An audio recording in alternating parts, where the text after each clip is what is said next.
La fase superior de la izquierda es el crimen. Pero hay gente que se le olvida, hay gente que cree que la izquierda nada más es el chavismo y el comunismo. No, la socialdemocracia también es izquierda.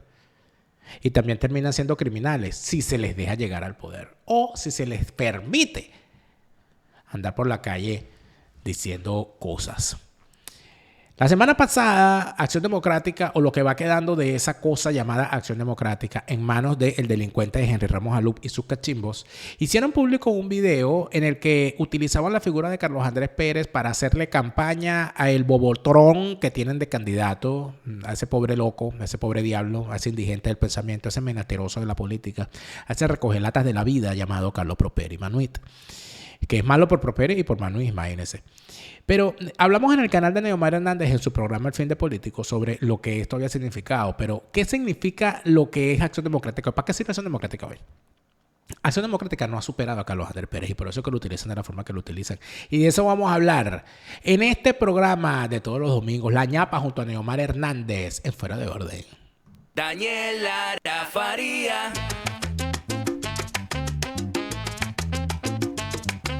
Lara, Daniel Lara Faría. Daniel Lara Faría. Fuera de Orden, crónica de la desgracia nacional e internacional, plomería informativa, criminología y criminalística politiquera.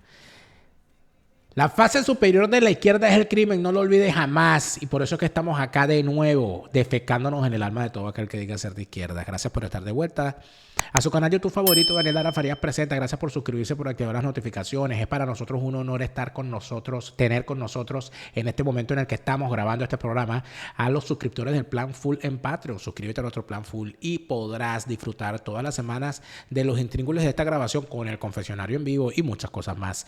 Patreon.com/DLARAF es tu apoyo que nos ayuda a seguir creando contenidos y seguir haciendo las cosas cada día mejor. Un café al mes que nos brindas. Y con eso logramos muchísimo. Gracias a quienes se suman, esto sí es gratis, ¿ok? No todo es pago. A nuestra página en Facebook, Daniel Lara Farías Presenta. También estamos en Facebook. Síguenos también por allí. Allí tenemos abierta la posibilidad de comunicarse con nosotros a través de la mensajería privada. Están abiertos los mensajes privados y esa es la forma en que nos comunicamos. Gracias por suscribirte al canal. Gracias por activar las notificaciones. Gracias por compartir este video y gracias por permitirnos seguir acá junto a ti. Como todos los días te saluda Daniel Lara Farías, plomero informativo, enemigo de todos. La fase superior de la izquierda es el crimen, no lo olvides. Y por eso es que estamos aquí una vez más y seguimos. ¿Por dónde empezar? A veces pareciera que esa cosa llamada Acción Democrática dejó de ser un partido hace mucho tiempo. Hubo una vez en nuestro programa de radio, y así nos va, en Radio Caracas Radio, que entrevistamos a Liliana Hernández. Y Liliana Hernández dijo esta frase: la Acción Democrática en la que yo milité está enterrada en el Cementerio del Este al lado de la tumba de Betancur. Esto es importante. Es tan importante que es sin duda alguna más que una frase. Hoy hemos hablado, o estamos hablando, de cómo eso que dice ser Acción Democrática, que ya no lo es, no solamente se presenta utilizando a Carlos Andrés Pérez a través de la inteligencia artificial para hacer campaña, sino que si se revisa bien Acción Democrática, si se mete eso que dice ser Acción Democrática, se revisa uno por uno a esos bichos para ver qué es lo que piensan, para ver qué es lo que plantean, para ver cuál es su programa, su propuesta programática, nos vamos a encontrar con ingrata sorpresa. Por un lado nos vamos a encontrar a una gente que de lo que vive es de la nostalgia. No de que los hogares de cuidado diario, de que si se construyeron no sé cuántas casitas, de que si el puente sobre el lago de Maracaibo, de que si el distribuidor La Araña, de que la CBG y todas esas cosas, puro pasado, pura nostalgia, memorabilia. Yo creo que deberían tener de jefe de campaña este señor que se ha hecho famoso en el Twitter en Venezuela, Borrelli, ¿no? Que lo que hace es poner fotos y dice, ¿y este quién es? Y tal. Bueno, entonces ellos van a poner, ¿y este quién es? Tal. Ah, no, ese es Leandro Mora, ¿y este quién es? Ese Morales Bello. Tal. Pero planteamientos de futuro no lo hay. Y figuras para el futuro tampoco. ¿O es que acaso a alguien se le ocurre que ese pobre indigente de la política que es Carlos Properi Manuit sea una figura para el futuro? ¿Para el futuro de qué? Vamos a suponer, Vamos a suponer que al señor tenga que nombrarlo ministro. ¿Ese señor sería ministro de qué? Ya empezamos por allí. El señor fue durante 2 periodos parlamentarios, porque él fue electo del 2010 al 2015, del 2015 a la siguiente Asamblea Nacional. No se recuerda una sola ley, una sola iniciativa parlamentaria o una sola actuación parlamentaria de renombre que durante esos años lo haya puesto en la palestra. Ni siquiera para lo malo, como los alacranes estos que se pusieron a robar y a repartir cartas de cosas. Pero yo creo que Neomar Hernández, que ya está con nosotros, como todos los domingos, Neomar, gracias por estar. Quisiera empezar por allí, ¿no? O sea, Acción Democrática no supera a Carlos Andrés Pérez. Tú tienes un libro escrito donde has hablado de la caída de la democracia y de cómo los partidos políticos, en efecto, al caerse se trajeron a la democracia con ella. Yo creo que el gran error de Carlos Andrés Pérez y de su generación fue no haber permitido el relevo generacional en su propio partido. Y eso trajo, bueno, a los Ramos Alú y a esta desgracia. Pero más allá de eso, podríamos decir que Acción Democrática no ha superado a Carlos Andrés Pérez aún, ¿no? 35 años después de la última elección de Carlos Andrés Pérez y más de 10 años después, 13 años después de la muerte de Carlos Andrés Pérez, Acción Democrática no ha superado a Carlos Andrés Pérez.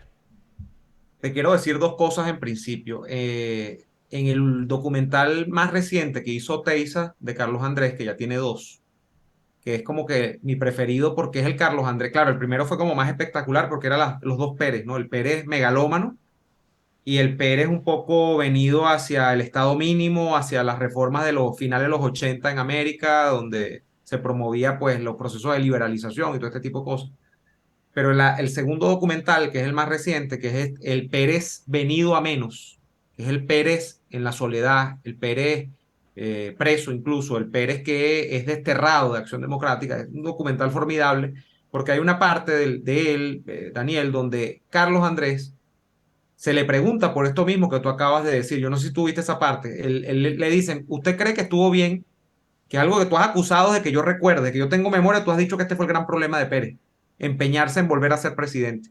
Y a él le dicen, ¿usted cree que usted estuvo bien? Esto ya ha salido de la presidencia, le estoy hablando hacia finales de los 90, que usted haya vuelto a ser presidente. Y dijo, ese fue mi gran error. Yo no debí volver a ser presidente. O sea, estamos hablando de un tipo que tiene capacidad de autocrítica para ver que se peló y que cometió y que puso una torta al insistir, más que insistir por 10 años pertinazmente en ser presidente otra vez, llevándose por medio a una generación, porque sí, aunque promovió o trató de promover luego a una generación de jóvenes, donde está Miguel Rodríguez, donde está, y gente dentro de Acción Democrática, a Antonio, a Claudio, a toda esta gente, sí, lo que sea, Héctor Alonso, es un hombre que dice, yo me equivoqué al querer ser protagonista por tanto tiempo.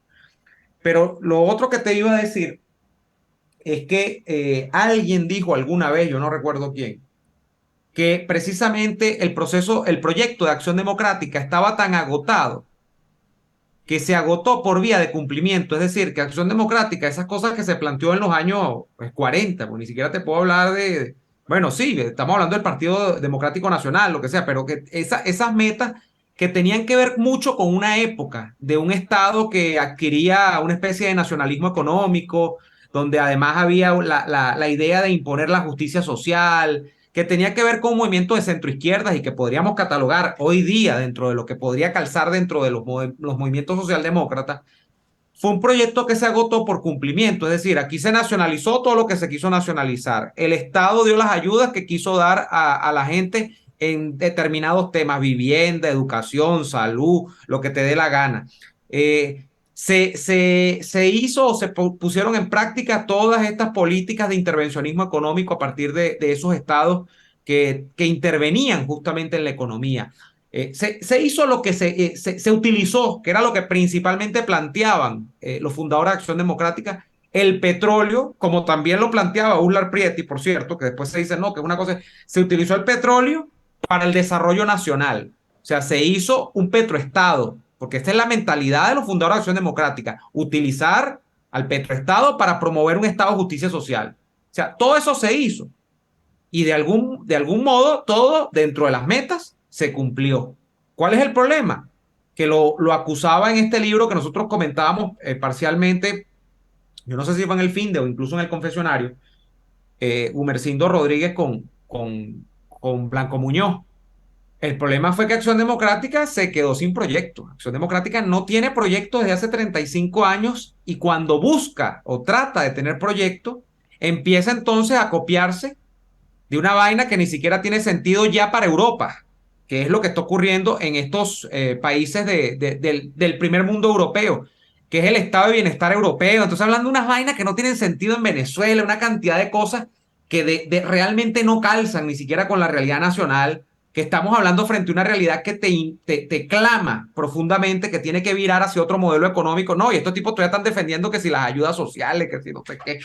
No, porque ellos vieron que el PSOE promueve eso en España y el PP también, por cierto, porque ya el PP se ha vuelto un partido hasta socialdemócrata en algunas prácticas.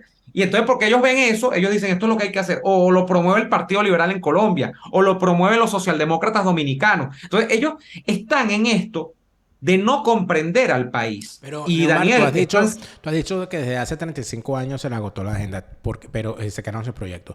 Pero si nosotros revisamos bien lo que fue la propuesta de Carlos Andrés Pérez, la propuesta de Carlos Andrés Pérez con la que llega a su gobierno fue una propuesta que no era la propuesta de Acción Democrática. Y tanto no lo era que Acción Democrática se opuso. Fue el principal partido de oposición durante el gobierno de Carlos Andrés Pérez fue Acción Democrática. Entonces, ¿no te parece? Yo al día de hoy siento que el gobierno más adeco que tuvo Venezuela fue el gobierno de Lucinchi. totalmente. Eso es lo que yo Para creo. lo bueno O sea, y para que lo malo. el Sobre todo para lo malo. asistencialismo, el estatismo, el intervencionismo en la economía, esta manía redistributiva, esta cuestión Daniel, hay una de los entrevista subsidios, con Carlos de las Rangel, donde barreras Lucinchi dice que él quiere arancelarias, ser- de la él quiere protección. ser el presidente más adeco, que él es Pero socialista. escúchame. Yo, más allá de la cuestión parte, yo estoy hablando de las políticas. En cuanto a las políticas, a la aplicación de las políticas, el gobierno más adeco que ha habido es el gobierno de Melucinchi. ¿Y cuál fue el resultado? Un país quebrado. Entonces, cuando decimos que se le agotó la agenda a Acción Democrática y decimos que se le agotó en el 89, ¿a ti no te parece que esa agenda está agotada? Porque yo recuerdo cuando se creó la famosa, tú te acuerdas también, porque te invitaban ahí, cuando el último esfuerzo que se hizo por hacer algo o por calmar a los que decíamos que era necesario una renovación o una disolución, que eso fue un artículo que yo saqué, Acción Democrática, renovación o disolución, que bueno, que contó con todo lo que me cayó. Hicieron una famosa comisión de renovación de tesis programática, que pusieron a la cabeza a doña Isabel Carmona de Serra, presidenta del partido, de quien me dijera el doctor Enrique Tejera París. Cuando yo le dije eso, dijo, a ella la van a poner a renovar todas las tesis que ella violó. Entonces, ¿qué ocurre con esto? Con esto ocurre lo siguiente. Cuando se hace la revisión, yo recuerdo que el doctor Carlos Carache Mata, lamentablemente fallecido recientemente, Sí. él dio una explicación y dijo, pero es que las tesis programáticas que tiene Acción Democrática, todavía Acción Democrática se define, y eso no ha sido modificado, como un partido antiimperialista, antifeudal, ¿ok? Y un partido nacionalista, antiimperialista y antifeudal. Y policlasista después. Entonces, cuando tú ves una cosa tan como esa, antifeudal, ¿y de qué estamos hablando? ¿De qué feudalismo me estás hablando O sea, ya hoy no existe, día? o sea, Del campesinado, cuando ya no hay campesinado, o sea, toda esa cantidad de cosas, eso está desde los años 60. Ellos no han hecho una renovación de sus tesis desde la tercera división, de la división del MEP, no se ha hecho una revisión de las tesis programáticas. Entonces, ¿qué le puede plantear al país? O sea, la cuestión no está vencida del 89, del 88, está vencida del 68. Bueno, y fíjate que lo que yo te comentaba de Lucinchi, ¿no? Lucinchi llega diciendo que él quiere ser el presidente, él quiere ser el gobierno más adeco de la historia y él hace una defensa ardorosa del socialismo. Te estoy hablando del año 82, con Carlos Rangel y Sofía, en un programa, eso está en YouTube. Ese programa es lapidario, además por la soberbia de Lucinchi, defendiendo estas ideas y hablando de la derecha. Y vaina, o sea, es escuchar a un socialista hablando.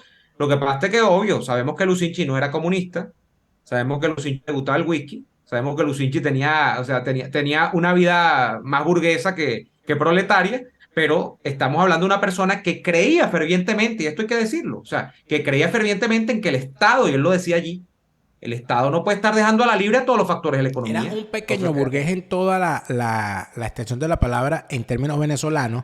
Es un hombre que fue parte de la movilidad social positiva de un país que podía darse el lujo de que el hijo de una lavandera, como él, llegara a médico y a Y después presidente. presidente. O sea, y él era la digna representación de la clase media venezolana. O sea, de una gente que creía en eso porque decía, bueno, yo soy hijo de una persona de bajos recursos y llegué a médico. Y entonces lo lógico es que esto ocurra. Sin embargo, a pesar de tener con orgullo ese origen y ese logro, se equivocaron en cómo mantener esa movilidad social positiva. Y ese es el lamentable gran error que cometieron. Porque se pensó entonces que lo que había era que constituir un Estado regalón, un Estado asistencialista, un Estado que le quitara al rico para darle al pobre, un Estado Robin Hood, un Estado donde se promovía la irresponsabilidad del ciudadano, porque el ciudadano no pagaba impuestos, porque vamos a pagar impuestos si aquí tenemos petróleo, donde donde había que poner un sueldo, una Comisión Nacional de Sueldos, Salarios y Precios, donde aquí había que poner el precio de venta al público, precio máximo de venta al público y todas esas cosas.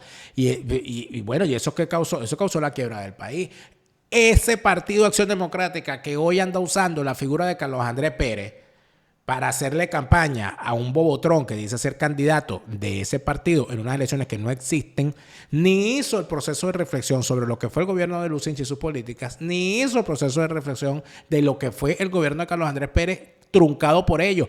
Tanto estaban ellos casados con el desastre que se hizo durante el gobierno de Jaime Lucinchi, que hay quien los defiende, por cierto, porque todavía hay unos sinvergüenza por ahí que andan defendiendo lo que se hizo durante el gobierno de Lucinchi. A mí me pasó en esa comisión y tú lo sabes. Claro, no, y a mí me pasó también con gente. Con dos notables miembros, con Rafael Marín Ranran, tuve un altercado que fue gobernador a dedo durante el periodo de Lucinchi. De Apure. Yo siendo un muchachito de Apure, yo siendo un muchachito de 21 años, 22 años, imagínate tú ensarzándome con Rafael Marín. Y por otro lado, no tuve una pugna, pero sí un cruce con quien había sido, ¿qué es lo que fue? El Daniel fue contralor. Procurador General. Eh, Luis Beltrán Guerra. Luis Beltrán Guerra fue el procurador general de Lucinchi, que planteó en esa comisión una reflexión a propósito, que esto fue en el año 2010, más o menos. Él decía, hoy, año 2010, hay que reflexionar. Eso fue después, fue en el 2012. Sí, eso fue antes, un poco antes de nosotros irnos. Nosotros tenemos ya cerca de... Fue después de las primarias. Sí, exacto, que el 2012 la primaria, correcto, ahí estalla tu artículo, que se convierte en el documento fundacional del movimiento de tomar el cielo por asalto, y entonces, bueno, ahí entonces comienza esa tormenta donde, bueno, traen a Canache Mata, traen a Marco Tulio Brunicelli, traen a Luis Beltrán Guerra, traen a Rafael Marín y a varios invitados más. Américo Martín creo que estuvo en alguna oportunidad. O sea, los traen a reflexionar porque dicen, este partido se está cayendo, es la verdad. Entonces metieron muchos jóvenes, entre los que yo estuve, bueno, muchos, es decir, 5, son demasiados jóvenes, ¿no? 5 jóvenes, entre los que yo estuve, y Luis Beltrán Guerra planteó en el año 2012 una reflexión a propósito de que él pensaba que el método que se utilizó previo a la elección de gobernadores directa, secreta, universal, que era la designación a dedo, era más efectivo políticamente, que él creía que incluso había que reflexionar sobre volver a la designación claro, a dedo. Eso es anecdótico, esa defensa que él hizo allí, pero cuando tú lo revisas a otro... Yo conozco a uno que, bueno, no lo voy a nombrar, porque bueno, no merece la pena que yo lo nombre, pero que es más contemporáneo con nosotros y conocido por nosotros, que hace una defensa de Lucinchi diciendo que Lucinchi no causó un problema con la deuda, que eso no es verdad, que eso fue una campaña de Radio Caracas Televisión y del Diario de Caracas, que eso es mentira, que Lucinchi manejó muy bien el tema de la deuda. Entonces, cuando tú ves a una gente imbécil defendiendo estos argumentos, a una gente que todavía dice que a Carlos Andrés Pérez lo tumbó por estas calles, o sea, que a Carlos Andrés Pérez lo tumbó Eudomar Santos y la negra Eloína, ¿no? Que a Carlos Andrés Pérez lo tumbaron los medios, pero no hacen la reflexión sobre lo que hicieron ellos, que fueron ellos los que tumbaron a Carlos Andrés Pérez, ¿no? Que inclusive lo expulsaron del partido y que ahora lo estén utilizando. Bueno, evidentemente, ¿de qué estamos hablando aquí? Estamos hablando de un delincuente como Henry Ramos Alú promoviendo unas elecciones, que de eso no se está hablando. Entonces, ¿de qué se está hablando? Se está hablando de la utilización de la inteligencia artificial, pero no se está hablando de que esa es una elección artificial, ¿Qué es la verdadera discusión? Aquí la discusión no es la inteligencia artificial para revivir a Carlos Andrés. Aquí la verdadera discusión es la elección artificial para mantener vivo el sistema chavista. Y eso, evidentemente, están desviando la atención de esa discusión, porque entonces aquí hay que hablar de cómo pusieron a hablar Carlos Andrés Pérez por Prosperi. Entonces, ¿qué es lo que ocurre? Daniel, Que tenemos un bribón, pero en la punto. otra acera de los adecos está un imbécil como Bernabé Gutiérrez, que él, como él no es inteligente, entonces tienen a un Carlos Andrés de la inteligencia emocional y a un Carlos Andrés bruto emocional como Bernabé Gutiérrez, que lo imita o imita a Callito Aponte imitando a su vez a Carlos Andrés Pérez. Entonces, los tipos no han superado a Carlos Andrés, chicos, no lo han superado.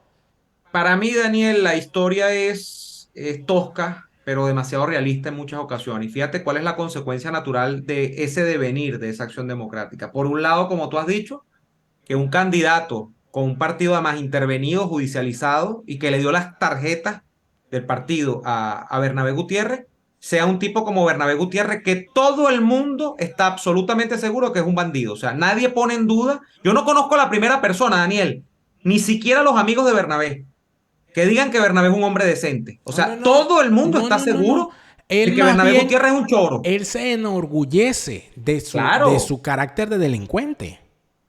Sí. Él cuando le dicen ladrón, él se siente... Lo que pasa es que el tipo es un cínico, entonces se ríe de esa vaina, pero él sabe que es un malandro. Bueno. Y entonces, pero yo no conozco a la primera persona. Y esto lo hacía incluso siendo casi que el mancebo de Ramos Alú, o sea, porque andaban para arriba y para abajo. Después que se pelearon, ay, sí, ahora no me ve, te tuerzo los ojos si te veo.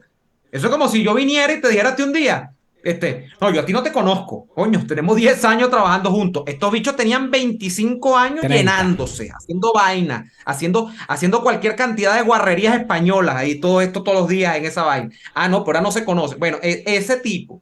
Y por el otro lado, porque esto hay que decirlo también, y yo no tengo nada en contra de Prosperi, yo lo llegué a ver porque Prosperi ya estaba en el partido cuando nosotros estábamos en Acción Democrática, por supuesto. Creo que él es contemporáneo contigo, incluso un año más, un año menos, lo que sea. Pero bueno, nadie se explica cómo ese caballero tiene una carrera tan ascendente que termina candidato presidencial de un partido que tiene 25 años sin tener candidatura presidencial. Cuando tú lo sientas, le das play y coño, no tiene que pasar un minuto para que tú veas que no es que no tiene nada en la bola, que es que si lo deja que llegue a 2 minutos puede ser que se acabe el país por la cantidad de disparates que dice. Que le estalle la cabeza. Pero en todo caso, yo creo que la conclusión, Neomar, básica aquí es que usan la inteligencia artificial para revivir a Carlos Andrés porque en realidad lo que quieren es la elección artificial para mantener vivo al chavismo. Todo es artificial. Después de eso, ¿qué más se puede Y la hacer? candidatura de Prosperi fue construida artificialmente también, inflada artificialmente. Ese liderazgo o ese partido, Daniel, es artificial también, donde Henry vive amenazando a los demás factores, eso de la partida de bandidos, eso que están en el G4 también. No, que si él tiene el partido nacional más grande. O sea, él cree que él está en la época de Napoleón y que él es Napoleón. Él cree sinceramente que él paga la raga. Ojalá. Entonces, o sea, él cree que él tiene el partido que tuvo Pagalarraga con Prieto Figueroa cuando fueron los jefes del partido. Y de verdad, bueno, eso revela lo lejos que está de la realidad. Pero en todo caso, seguiremos hablando de estos temas. Gracias, Neomar. Gracias, es evidente, Daniel. amigo, que nosotros lo que tenemos es una situación donde la política venezolana, si alguna vez existió, ya no existe. Lo que tenemos es una danza de imbéciles, una danza de politiqueros, una danza de farsantes. Está más que claro, además, que cuando se habla en Venezuela de politiquería, eso que llaman Acción Democrática ocupa un lugar especial, porque allí se anidan no solamente los principales protagonistas de la politiquería, sino que también de allí han salido, o sea, es como una fábrica de falsarios. Y de ahí entonces allí salen unos bichos que se van y montan otros partidos y se aparecen por ahí. Entonces cuando tú los medios jurungo, ahora no, este fue Adeco. Ay, Dios mío, yo sé dónde vienes tú. Entonces eso o sea, te revela cómo son las cosas. Yo sinceramente a esta altura lo que más lamento de todo esto es que haya tanta gente intentando hacer morcilla con la sangre de Carlos Andrés Pérez. Entonces ahora todo el mundo es Carlos Andresista, cosa que yo he dicho mucho tiempo. Ahora todo el mundo es Carlos Andresista y nadie fue calderista. O sea, ahora todo el mundo estuvo de acuerdo con las reformas de Carlos Andrés Pérez. Moda. Y nadie vio por estas calles. O sea, nadie criticó a Carlos Andrés Pérez, nadie aplaudió a Julián Pietri, nadie se emocionó con él por ahora, nadie votó por Chávez, nadie aplaudió o por lo menos permitió o se quedaron callados cuando Caldera indultó a los golpistas. Ahora, aquí nadie Daniel, permitió... no te vayas tan lejos. Daniel, no te vayas tan lejos. Ahora nadie fue caprilista. Ahora nadie fue caprilista, ahora nadie apoyó al gobierno interino, ahora nadie fue Guaidó lover, ¿verdad? Ahora es peor. Ahora todo el mundo ha estado con María Corina de toda la vida. No, ahora De toda la vida. nadie fue Guaidó lover, nadie fue leopoldista, nadie lloró viendo las linejas de Lilian Tintori, ahora nadie fue, ahora nadie nunca. Entonces, esas cosas eso es Venezuela, terminan compadre, en medio de eso es todo esto, ¿dónde termina? Todo esto termina en un país que pareciera que es un país de mentira, donde la competencia es para ver quién miente más y la competencia es al final para ver cuál es la mentira mejor cotizada. Aquí sí, en vez de haber una bolsa de valores, en Venezuela hay una bolsa de antivalores y cada cual pone allí las acciones de sus mentiras para ver cuál llega más lejos. En este momento hay unos que tienen las acciones más arriba y otros que tienen las acciones más abajo, pero si nosotros entendemos que lo que hay es una bolsa de antivalores y cuando vemos que hay una bolsa de antivalores, el que esté más arriba no significa que sea mejor. Y el que esté más abajo no significa que sea peor. Significa que en esa bolsa de antivalores, en este momento, así es como están las cosas. Y en algún momento, los que están abajo estarán arriba, los que están arriba estarán abajo, pero seguirán siendo todos parte de lo mismo. Son todos antivalores. Son todos falsarios, son todos prostibularios. Les agradezco muchísimo por haber estado con nosotros. Nosotros nos reencontramos mañana en otro Fuera de Orden. Recuerden siempre. Bueno, en la bolsa podrá haber cualquier cosa, pero mira, aquí, no, la piedra afuera. Se murió y no vuelve. La piedra filosofal. Te lo repite, Lara Farías. Chávez se murió y no vuelve. No te deprimas, siente alegría. Escucha bien lo que te estoy diciendo. Te lo repite, Lara Farías. Chávez está en el infierno.